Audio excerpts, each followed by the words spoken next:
Howdy, my name is Nonat, and this is not Pathfinder.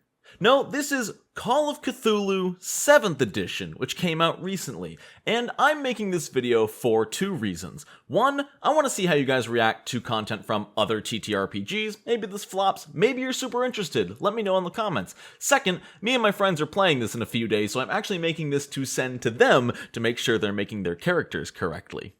This is called abuse of power. But I figured I want to make a video guide for them to make their characters to, so I might as well make it for the channel, and if any of y'all happen to be playing Call of Cthulhu anytime in the future, or you just like learning about new games like I do, follow this video and you can make a character right along with it. Without further ado, we're just going to go ahead and jump right into it, but before we get into anything mechanical, it's important to know that Call of Cthulhu is not really a min-maxing game. You know, games like D&D and Pathfinder can be min-maxed, and it will make a difference at what your character can do.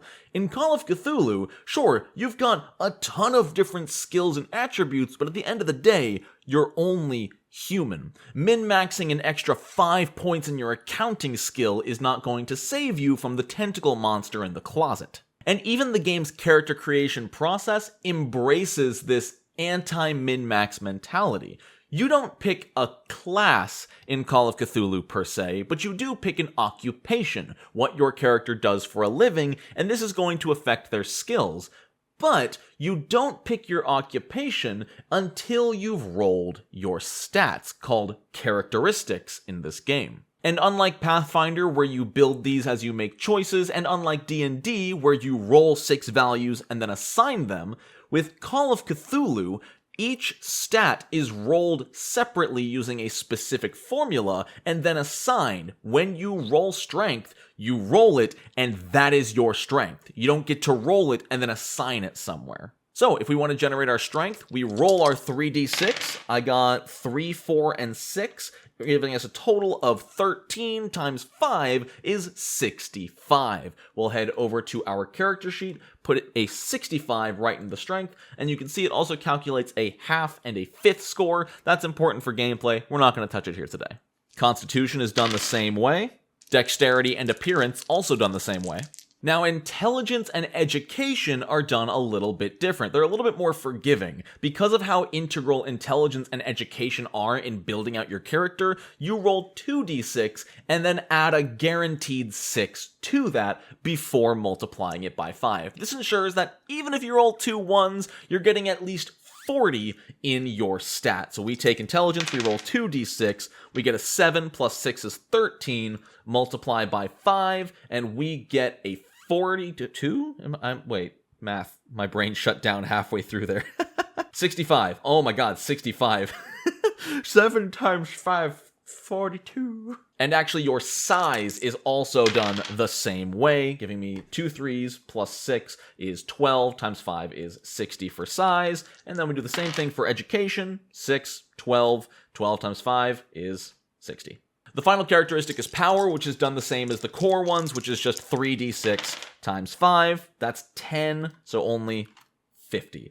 This is overall, I would say, a below average to average character. You can see what all these numbers mean, where it's like 50 is average. With 50 being the average in pretty much everything, I guess we are technically above average, and we are just average in our mental power. Next, we need to make an important decision, and that is our character's age. This is something I encourage you not to do for the sake of mechanical min-maxing, but for the right age of the character you're playing. The age you pick will have a mechanical influence on your character, but again, a couple percentage here or there is not going to make a big difference in the world of Call of Cthulhu. So, let's say I want to make a 39-year-old character. I'm not even picking a job yet, just their age. If we want to be 39 years old, then we want to look at our age modifier. Since we are 20 to 39 years old, we just get to make an improvement check for education. But you can see if we were in our 40s, we'd get to make 2 attempts to improve our education,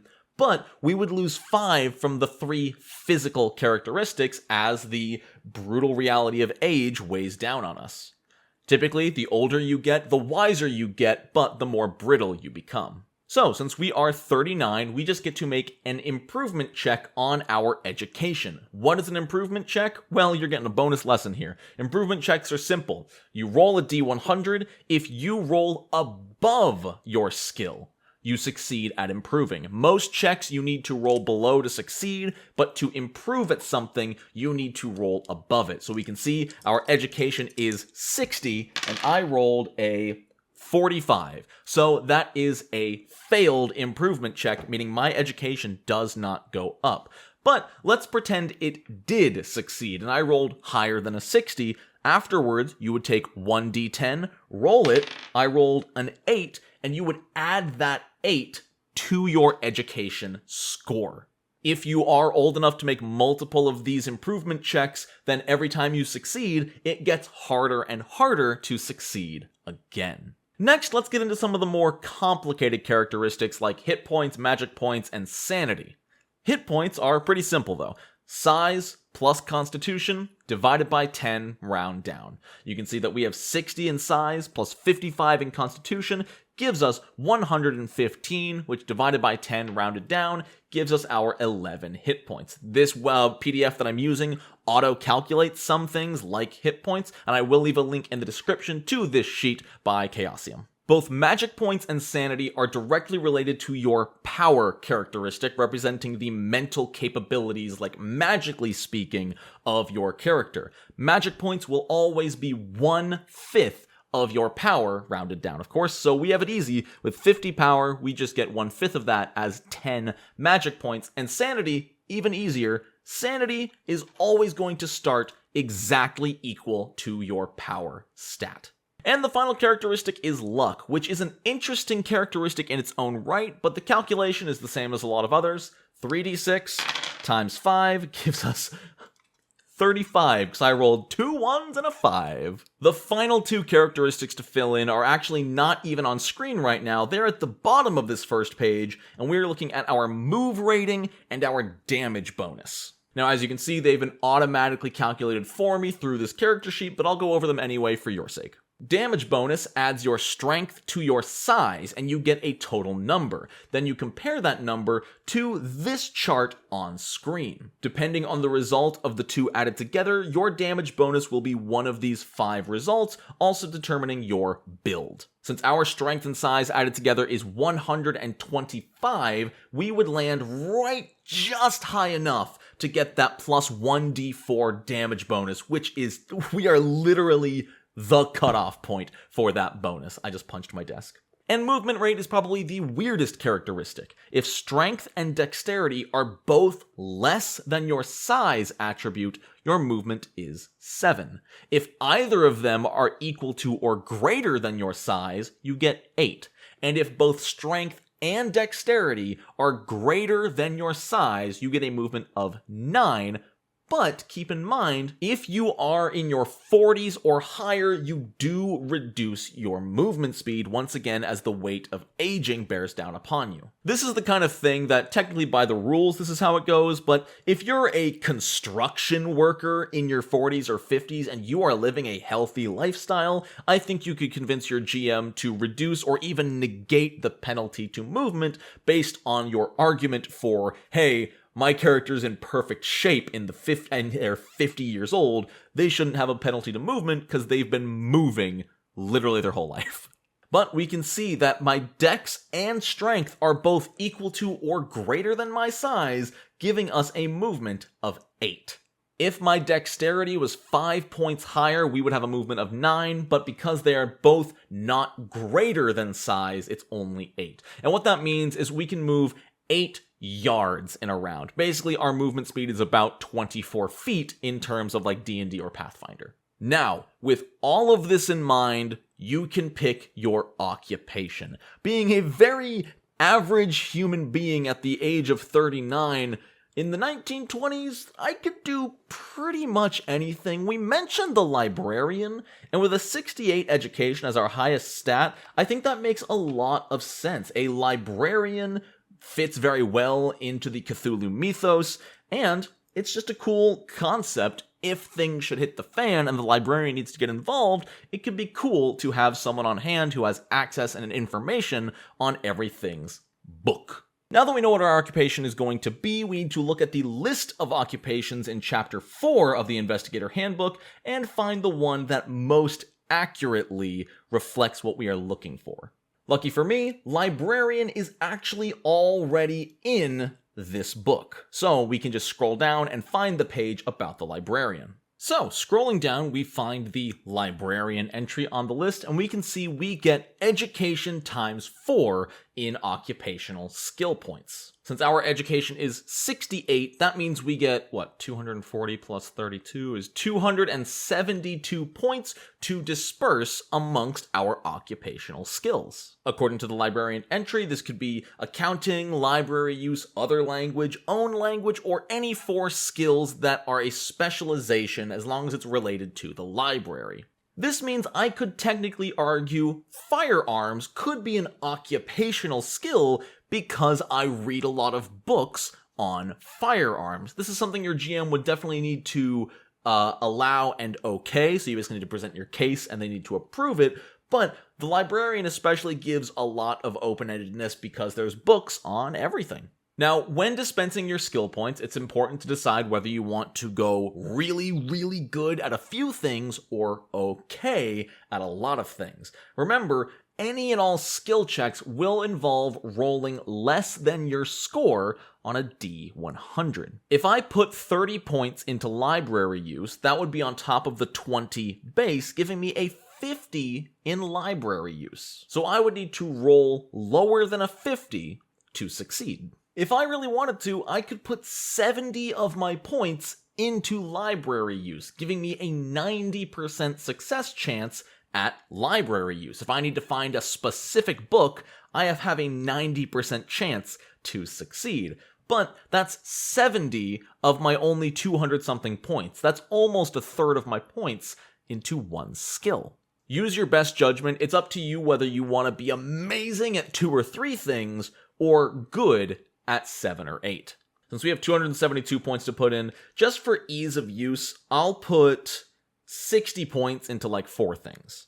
We saw that our own language was one of the skills, but the base value for our language is our education stat. So I would actually only have to put 30 points in to nearly max it out. So we'll just go ahead and put 30 points in because we almost perfectly understand the English language. And then maybe our librarian is bilingual, so we can put 60 points into speaking Spanish. So with those last 62 points, we actually have a use for half of them. We need to put points into our credit rating. Every single occupation has a range of credit rating, and you must spend skill points to get to the minimum of that occupation. Because the librarian gets paid somewhere between 9 and 35 credit rating, we need to spend at least 9, if not all 35 skill points on that. Let's say we want to be pretty wealthy. Maybe we are a librarian for the Miskatonic University, which is super well funded, and we'll put 35 points into that, leaving us with 27 points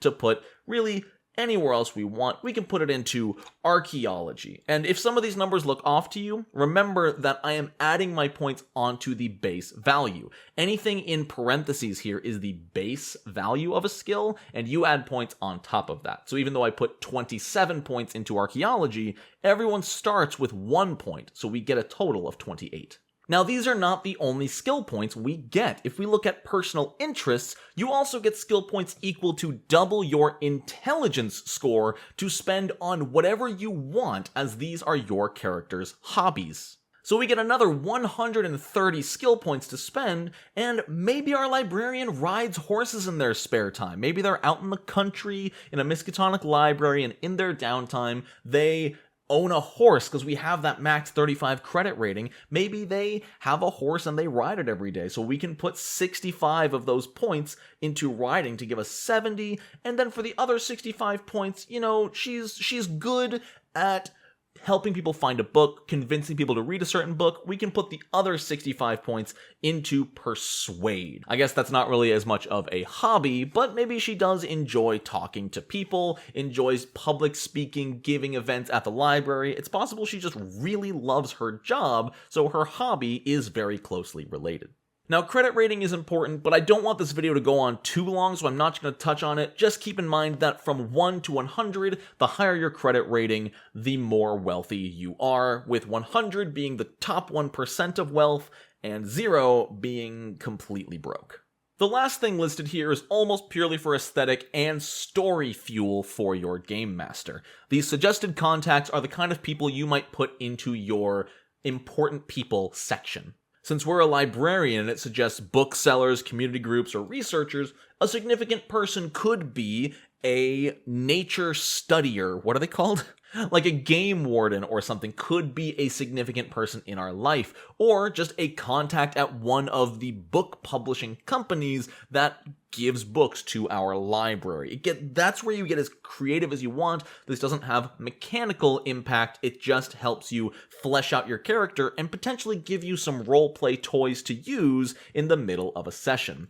Otherwise, all of this is roleplay. Your description, your ideologies, perhaps any past injuries. The stuff here on the right-hand side will tend to be filled in as you play, especially in a longer form campaign. As things happen, you can develop different phobias depending on what you encounter, but on the left here is mostly what you'll fill in at character creation, and on the right will be filled in as you play. Otherwise, feel free to write in your backstory, buy some gear, which again I'm not going to go over here just to keep this nice and concise, and you're done. Give them a name of Henrietta Mascarpone. Birthplace is just Nebraska, we'll put that. We know she's a she, her, and residence is also still Nebraska. She never moved. Feel free to get as specific or not as you like.